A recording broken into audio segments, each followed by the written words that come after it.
For 3 years in the 1980s, Steve Harvey lived in his car, showering at gas stations, surviving on hope and stolen hotel breakfast buffets, because he refused to quit telling jokes. A decade later, he was hosting one of America's biggest sitcoms. 2 decades after that, he built a multimedia empire worth over $200 million. Then, on December 20, 2015, in front of 1 billion live viewers, he announced the wrong Miss Universe winner. The teleprompter said Colombia. His mouth said Colombia. The crown went on her head. And then he had to take it back. That moment, arguably the most public humiliation in modern television history, might have been the smartest thing that ever happened to his career. How does a man survive sleeping in a Ford Tempo for 3 years, build an empire, blow it spectacularly on live television, and come out bigger than before? Broderick Stephen Harvey was born January 17, 1957, in Welch, West Virginia, a coal mining town where the primary industries were extraction and leaving.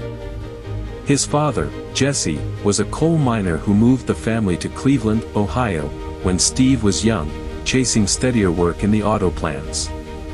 The Harveys settled on East 112th Street in a working-class black neighborhood where survival meant discipline, church on Sunday, and not asking questions you couldn't afford the answers to. Steve had a severe stutter as a child. Words would jam in his throat like coins in a broken machine. Other kids mocked him. Teachers underestimated him. He learned early that if he couldn't say the right thing, he'd better make people laugh when he finally got it out. Comedy became both armor and weapon. In high school, he wrote in his journal that he wanted to be on television. His teacher read it aloud to the class as a joke. Everyone laughed. Harvey laughed too, but he didn't cross it out. After high school, he drifted, sold insurance, delivered mail, worked as a boxer, even tried carpet cleaning. None of it stuck. He got married young to Marcia Harvey in 1981, had twin daughters, and felt the weight of providing crush him like a physical thing. By 1985, he was 28, broke, and desperate. A friend dared him to enter an amateur comedy night at the Hilarities Comedy Club in Cleveland. He won $50. It was the first time in his life something felt right. So he made a decision that looked insane to everyone who loved him. He quit every job, loaded his few possessions into a blue and white Ford Tempo, and went on the road to become a comedian. The late 1980s comedy circuit was a brutal proving ground, smoky clubs in Detroit, Indianapolis, Memphis, paying $25 a set if you were lucky, nothing if you weren't. Harvey drove from gig to gig, sleeping in his car between shows. He had no money for hotels. He showered in gas station bathrooms using paper towels and sink water. He'd sneak into hotel lobbies in the morning, put on a suit he kept in the trunk, and fill a plate at the continental breakfast like he was a guest. Then he'd get back in the Tempo and drive 8 hours to the next club. For 3 years, that car was his home. Winter nights in Cleveland were the worst. He'd run the engine for heat until the gas gauge hit empty, then sit in the freezing dark wrapped in everything he owned, telling himself jokes to stay awake. His wife Marcia filed for divorce in 1994. He barely saw his daughters. He sent money when he had it, which wasn't often. The guilt ate at him, but he couldn't stop. Comedy was the only thing he'd ever been good at, and he believed, irrationally, obsessively, that if he quit, he'd die inside. He opened for major acts when he could. He studied Richard Pryor, Red Fox, Bill Cosby, not their jokes, but their timing, their presence, the way they turned pain into permission for strangers to laugh. Harvey's style was observational, physical, rooted in the black church and barbershop culture he grew up in. He talked about relationships, about being broke, about the gap between who men pretend to be and who they actually are. Audiences started remembering his name. In 1990, he got his first big break, a spot on Showtime at the Apollo, the legendary Harlem variety show. The Apollo crowd was famously ruthless. They booed mediocrities off stage with glee. Harvey killed. The applause felt like oxygen after years underwater. Showtime at the Apollo changed everything. In 1993, Harvey became the permanent host, a role that put him in front of millions of viewers every week. He wasn't just funny, he was magnetic, charismatic, able to riff with the audience and performers in real time. The Apollo gig gave him credibility, visibility, and for the first time in his adult life, a steady paycheck. Then in 1996, the WB network launched The Steve Harvey Show, a sitcom where he played a former funk musician turned high school teacher in Chicago. It ran for 6 seasons, 122 episodes, and became a cornerstone of black family television in the late 90s.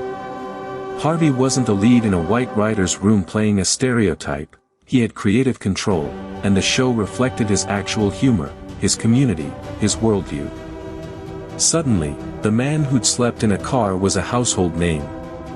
But Harvey wasn't satisfied with sitcom money. He saw the bigger game. In 1997, he joined Bernie Mac, Cedric the Entertainer, and D.L. Hughley for the original Kings of Comedy tour. Directed by Spike Lee and filmed for a concert special, the tour sold out arenas across the country and grossed over $19 million.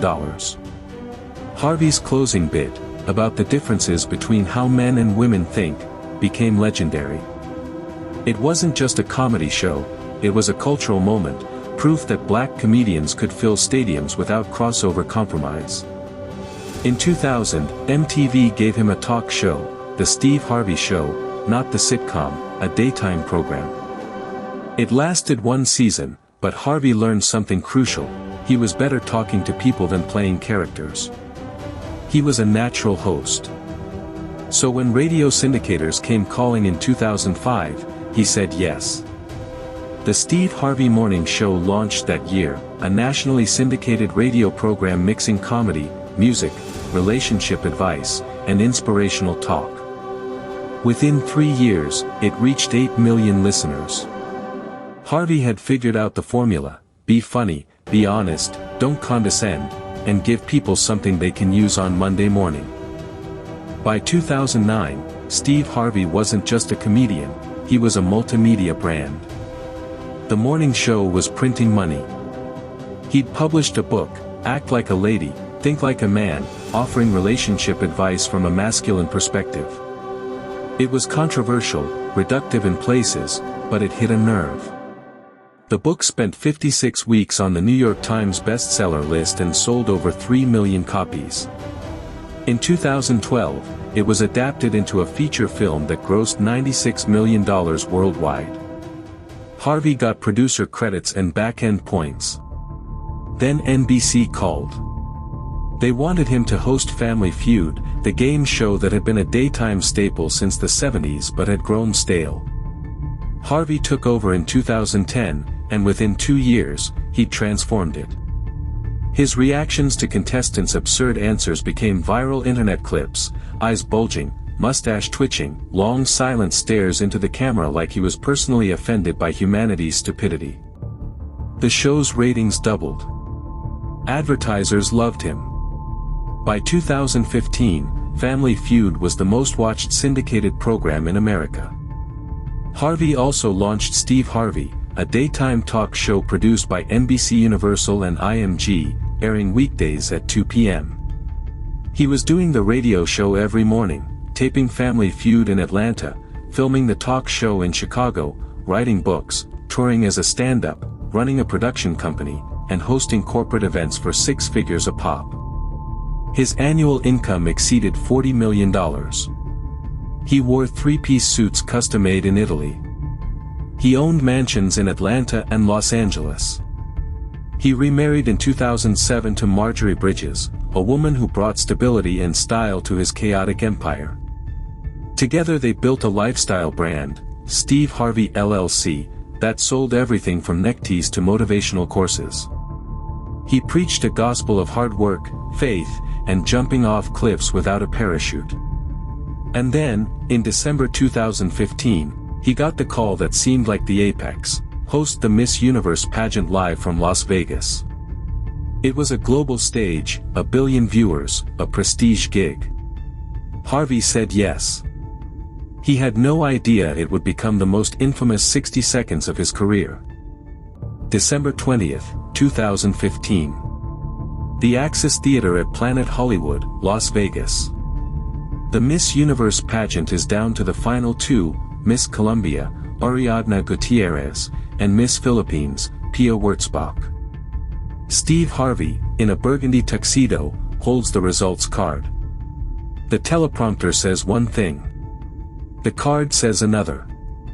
He reads, Miss Universe 2015 is Colombia. Confetti cannons explode. Ariadna Gutierrez bursts into tears, hands over her face, as the crown is placed on her head. She waves to the crowd. The Colombian delegation screams. The audience roars. For 2 minutes and 43 seconds, she is Miss Universe. Then Harvey realizes. He looks down at the card again. His face changes. He walks back to the microphone. The music is still playing. He says, "Okay, folks, I have to apologize." The crowd goes silent. He holds up the card to the camera. The first runner-up is Colombia. Miss Universe 2015 is Philippines. The arena erupts in confused shouting. Ariadna's face freezes. The crown is taken off her head. Pia Wurtzbach is brought forward, visibly stunned. The crown is placed on her head while Ariadna stands 3 feet away, tears streaming, trying to hold composure. It is excruciating to watch. Harvey tries to apologize on air. "It was my mistake. I will take responsibility for this. It was on the card." Social media detonates. Within minutes, #MissUniverse and #Steve Harvey are trending worldwide. Memes flood Twitter, Harvey's face photoshopped onto historical disasters, elections, wedding announcements. Ariadna Gutierrez becomes a symbol of humiliation on a global scale. The Colombian president tweets condolences. Miss Universe organization owner Donald Trump, who'd sold the pageant earlier that year, calls it very sad.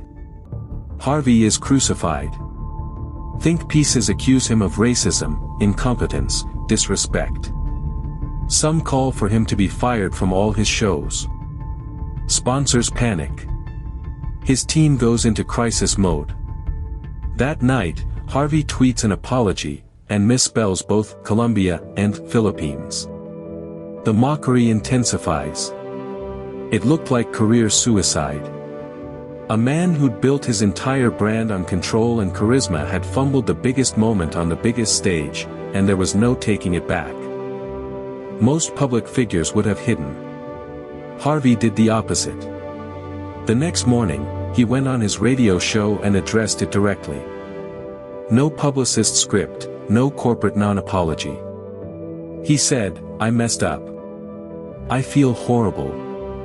I cost a young woman one of the greatest moments of her life. But I'm human, and humans make mistakes." He didn't deflect. He didn't blame the card, the teleprompter, or the producers. He owned it. Then he went on Jimmy Kimmel, Ellen, Today's Show, every platform that would have him, and told the story with humility and humor. He leaned into the absurdity. He made fun of himself before anyone else could. And something unexpected happened, people forgave him. Not everyone, but enough. Because the mistake made Steve Harvey human in a way his success never had. For years, he'd been the guy with all the answers, the relationship expert, the motivational speaker, the host who never missed a beat. Now he was the guy who screwed up on live television in front of 1 billion people and had to stand there and take it. Family Feud's ratings didn't drop, they went up. His talk show remained steady. The Miss Universe organization invited him back to host the next year, a move that generated massive press and ratings. Harvey returned in 2016 and opened with a joke, "Let's get this right this time." He hosted the pageant until 2019 without incident. The mistake became part of his legend, not the end of it. Brands that had considered dropping him realized something: authenticity sells better than perfection. Harvey's willingness to fail publicly, apologize sincerely, and keep moving made him more relatable than a decade of polished success ever had. His business empire kept growing. By 2017, he was hosting Little Big Shots, a children's talent show on NBC.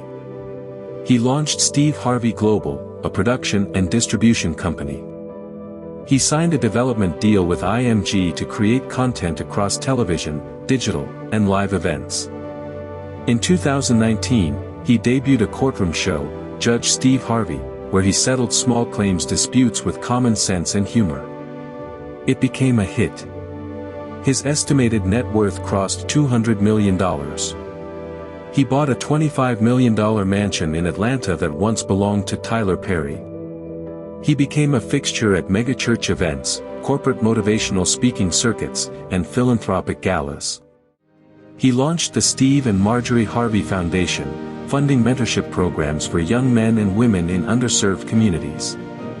The man who once stole breakfast from hotel lobbies was now giving scholarships. Steve Harvey's story is not about never failing. It's about failing at the largest possible scale and choosing to stay in the room. He slept in a car for 3 years because he believed he had something to say. He built an empire because he understood his audience better than the executives who kept underestimating him. And when he made the most public mistake of his career, he did the hardest thing: he apologized, laughed at himself, and kept working. The Miss Universe moment didn't destroy him because Harvey had built his career on relatability, not infallibility. His comedy was always about being flawed, about being the guy who didn't understand women, who made bad decisions, who got caught. When he read the wrong name, he became the punchline he'd been writing his whole life. And audiences forgave him because they'd been laughing with him for decades. The lesson isn't that mistakes don't matter. It's that how you handle failure reveals more about your character than success ever will. Harvey could have blamed the card, the producers, the format. Instead, he took full responsibility, made no excuses, and turned humiliation into humility. That choice saved his career. Today, Steve Harvey remains one of the most recognizable faces in American entertainment. He hosts multiple shows, runs a production company, sells books, mentors young comedians, and preaches a gospel of persistence that he earned in the front seat of a freezing Ford Tempo in 1987. He's not the funniest comedian alive. He's not the smartest businessman. But he's the guy who refused to quit when quitting made sense, who rebuilt his image after destroying it on live television, and who proved that grace under pressure is worth more than perfection under control. The man who announced the wrong Miss Universe is the same man who slept in his car for 3 years because he believed in something no one else could see. And that's the real story, not how Steve Harvey became successful, but how he stayed Steve Harvey when the world was watching him fail.